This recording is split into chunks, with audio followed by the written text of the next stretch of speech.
नमस्कार दोस्तों, मेरा नाम डॉक्टर ऋतु सेठी है। मैं गुड़गांव में एक प्रैक्टिसिंग ऑब्स्टेट्रिशियन और गायनेकोलॉजिस्ट हूँ। मार्च का महीना एंडोमेट्रियोसिस अवेयरनेस मंथ की तरह सेलिब्रेट किया जाता है। तो आज हम बात करते हैं एंडोमेट्रियोसिस के बारे में। आखिरकार एंडोमेट्रियोसिस क्या है, क्या इसके लक्षण होते हैं, क्या इसका ट्रीटमेंट रहता है और हर एक महिला को एंडोमेट्रियोसिस के बारे में पता होना क्यों जरूरी है। हर महिला के अंदर मासिक धर्म जो हर महीने आता है, उसके अंदर बच्चेदानी की लाइनिंग जो है ग्रो करती है, यानी कि एंडोमेट्रियम ग्रो करता है। धीरे धीरे करके एंडोमेट्रियम की लाइनिंग थिक होती है मेंस्ट्रुअल साइकिल के दौरान, ताकि वो डेवलपिंग प्रेगनेंसी एम्ब्रियो को इम्प्लांट कर पाए, नरिश कर पाए और प्रेगनेंसी जो है सही सलामत इम्प्लांट हो जाए और कंटिन्यू रहे। लेकिन इन केस प्रेगनेंसी ना हो, यही एंडोमेट्रियम लाइनिंग शेड ऑफ हो जाती है हार्मोन्स के उतार चढ़ाव के अंडर और लेडी को मेंसेस या फिर पीरियड्स हो जाते हैं। कई बारी ये एंडोमेट्रियम जो है इसका इम्प्लांट्स बच्चेदानी के बाहर पाए गए हैं, जैसे कि अंडेदानी के अंदर, फेलोपियन ट्यूब्स के अंदर, बच्चेदानी के सरफेस के ऊपर, आंतों के अंदर। इसको हम लोग एक्टोपिक एंडोमेट्रियल टिश्यू कहते हैं। एक्टोपिक एंडोमेट्रियल टिश्यू क्या चीज़ है और क्या इसके लक्षण होते हैं, इससे क्या क्या प्रॉब्लम्स आ सकती हैं। जैसे कि मैंने बताया, अगर प्रेगनेंसी नहीं होगी, एंडोमेट्रियम अपने आप ही शेड ऑफ होकर मेंस्ट्रुअल फ्लो की तरह फ्लो आउट कर जाएगा। लेकिन क्योंकि एक्टोपिक एंडोमेट्रियल इम्प्लांट्स का फ्लो आउट करने का कोई रास्ता नहीं है, हार्मोन्स के उतार चढ़ाव पे रिस्पॉन्ड करेगा, इसमें स्वेलिंग होगी, इसमें ब्लड की कलेक्शन होगी, लेकिन ये फ्लो आउट नहीं कर पाएगा। धीरे धीरे करके ये एंडोमेट्रियल इम्प्लांट साइज में बढ़ते जाते हैं। अगर ये अंडेदानी में बढ़ते जा रहे हैं, इसके अंदर ब्राउन कलर का ब्लड इकट्ठा हो जाता है और ऐसी ही सिस्ट को हम लोग चॉकलेट सिस्ट भी कहते हैं, क्योंकि इसके अंदर चॉकलेट या ब्राउन कलर का फ्लूइड इकट्ठा हो जाता है। तो एंडोमेट्रियोसिस के ये वाले इम्प्लांट्स ट्यूब के अंदर, फेलोपियन ट्यूब के अंदर, बच्चेदानी के सरफेस के पीछे और इंटेस्टाइन्स के ऊपर भी पाए गए हैं। और इसके ऊपर स्वेलिंग जो है, क्योंकि हर बारी मासिक धर्म के टाइम होती है, इसलिए मरीजों को पेन का सामना करना पड़ता है।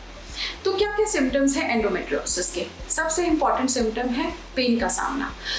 कई बारी पेशेंट्स को इतना सीवियर पेन का सामना करना पड़ता है कि उनको लगता है कि वो बेहोश हो जाएंगे, मेडिसिन से रिस्पॉन्ड नहीं आता। देखिए, यूजुअली मेंसेस के दौरान फर्स्ट या सेकेंड डे मोस्टली महिलाओं को पेन का सामना करना पड़ता है।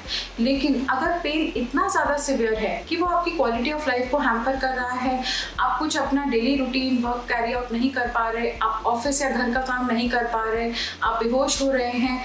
कई बार महिलाएं मुझे बताती हैं कि डॉक्टर, हमें मेंसेस के दौरान इतना सिवियर पेन रहता है कि वो पीरियड का टाइम को हम लोग बिल्कुल ड्रेड करते हैं।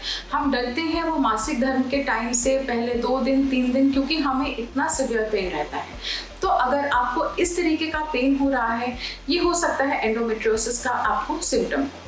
यही नहीं, पीरियड के दौरान एक्सेसिव पेन जो है नीचे के एरिया में भी रहता है और धीरे धीरे करके ये पेन इतना बढ़ता जाता है कि सिर्फ पीरियड ही नहीं, पूरे के पूरे मंथ आपको नीचे वाले एरिया में, पेट के नीचे वाले एरिया में सारा समय पेन रहेगा, जिसको कि हम लोग कहते हैं क्रॉनिक पेल्विक पेन।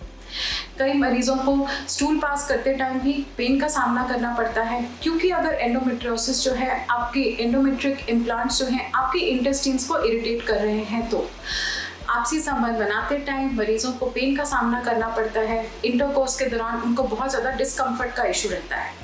यही नहीं, जो महिलाएं कंसीव कर रही होती हैं, उनके अंदर एंडोमेट्रियोसिस सबसे घातक, सबसे ज़्यादा खतरनाक होता है। देखिए, क्योंकि हर महावारी के समय हार्मोन्स के उतार चढ़ाव की वजह से एंडोमेट्रियम के इम्प्लांट्स जो है ग्रो कर रहे हैं, और क्योंकि वो ग्रो कर रहे हैं, उनके अंदर ब्लड इकट्ठा हो रहा है, वो ब्लड बाहर की तरफ फ्लो नहीं कर पाता, इसीलिए वो आसपास के एरिया को इरिटेट करता है और ट्यूब्स, ओवरीज, बच्चेदानी की पोस्टीरियर एरिया और आंतों के अंदर स्वेलिंग होने की वजह से एडहीजन फॉर्मेशन होना बहुत ज़्यादा कॉमन है। इसकी वजह से पूरा नीचे पेल्विस की एनाटॉमी बहुत ज़्यादा डिस्टॉर्ट हो जाती है और पेल्विक एडहीजन्स फॉर्म हो जाते हैं। क्योंकि पेल्विक एडहीजन्स फॉर्म हो रहे हैं, इसलिए कंसीव करना महिलाओं के लिए बहुत ज़्यादा मुश्किल रहता है। यही नहीं, जो एंडोमेट्रियोटिक इम्प्लांट्स ओवरी के अंदर बढ़ते जा रहे हैं साइज में, वो एग्स की क्वालिटी को भी हैम्पर करते हैं, क्योंकि एंडोमेट्रियोटिक इम्प्लांट एक दीमक की तरह है आपके ओवरी के लिए। धीरे धीरे करके वो नॉर्मल एग्स को भी इनगल्फ कर लेता है, उनको अपनी चपेट में ले लेता है और ये एंडोमेट्रिक इम्प्लांट्स इतने ज़्यादा साइज में बढ़ जाते हैं, उसके अंदर blood, brown field blood, old blood, chocolate coloured blood इतना ज़्यादा भर जाता है कि नॉर्मल ओवरी पहचानना ही मुश्किल हो जाता है और नॉर्मल एग्स जो हैं उनका पता ही नहीं चल पाता। तो जो महिलाएं कंसीव करने की कोशिश कर रही हैं, कई बारी उनमें देखा गया है कि ये चॉकलेट सिस्ट इतने बड़े बड़े साइज़ के होते हैं कि उनके लिए नॉर्मली कंसीव करना डिफ़िकल्ट हो जाता है और उनको टेस्ट ट्यूब बेबी के लिए ऑप्ट करना पड़ सकता है। कई बारी एग्स की क्वालिटी भी इतनी पुअर होती है उनके अंदर, अगर वो टेस्ट ट्यूब बेबी के लिए जाए, कि हो सकता है उनके खुद के एग्स भी ना यूज़ हो पाए। तो एंडोमेट्रियोसिस के सिम्टम्स के बारे में हर एक महिला को पता होना बहुत ज़्यादा ज़रूरी है, क्योंकि ये आपकी क्वालिटी ऑफ लाइफ को इतना ज़्यादा हैम्पर करता है। उन दिनों आपको इतना सिवियर पेन, इतना डिस्कम्फर्ट का सामना करना पड़ता है कि कई महिलाएं डिप्रेशन, एंजाइटी का सामना भी करती हैं। तो सब महिलाएं अपने सिम्टम्स के लिए ज़रूर वॉच आउट करें, इससे पहले कि उनके सिम्टम्स और उनकी प्रॉब्लम बहुत ज़्यादा बढ़ जाए। अब एंडोमेट्रियोसिस का जो है आप लोग कैसे डायग्नोस करेंगे, कैसे आपके डॉक्टर आपको बताएंगे कि आपको एंडोमेट्रियोसिस की शिकायत है। अल्ट्रासाउंड के अंदर अंडेदानी के अंदर जो सिस्ट है वो पिकअप हो जाती हैं। अगर वो अल्ट्रासाउंड पे पिकअप नहीं हो रही तो कई बार MRI भी करवाने की ज़रूरत पड़ सकती है, अगर डॉक्टर को लग रहा है कि आंतों के अंदर भी एंडोमेट्रियोटिक इम्प्लांट्स हैं तो। लेकिन अगर अल्ट्रासाउंड और MRI पे भी इनका पता ना चले तो कई बार दूरबीन वाली जाँच, जिसको कि हम लोग लैप्रोस्कोपी बोलते हैं, वो भी करनी पड़ सकती है एंडोमेट्रियोटिक इम्प्लांट्स को रूल आउट करने के लिए।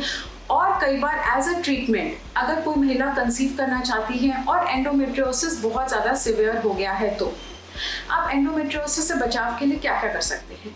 सबसे इम्पॉर्टेंट है आप अपना वजन को कंट्रोल में रखिए। अगर ये जेनेटिकली आपकी फैमिली में है तो हो सकता है कि आप भी प्रीडिस्पोज्ड हैं एंडोमेट्रियोसिस के लिए, इसमें तो आप बहुत ज़्यादा कुछ नहीं कर सकते। लेकिन जैसे ही आपके अंदर सिम्टम्स आने लगते हैं, आप अपने डॉक्टर की नज़र में ज़रूर सिम्टम्स को लाएं, ताकि इनिशियल स्टेजेस में ही दवाइयों द्वारा, हार्मोन्स, बाहर के आर्टिफिशियल हार्मोन्स देने से एंडोमेट्रियोसिस की प्रॉब्लम को सप्रेस कर दिया जाए। ये सिर्फ फिजिकली ही नहीं, मेंटली, साइकोलॉजिकली, इमोशनली भी हर महिला के लिए बहुत ज़्यादा ड्रेनिंग है एंडोमेट्रियोसिस की शिकायत। तो फ्रेंड्स, आई होप आप सबको मेरा ये वीडियो पसंद आया होगा। Take care, stay safe, stay healthy everybody.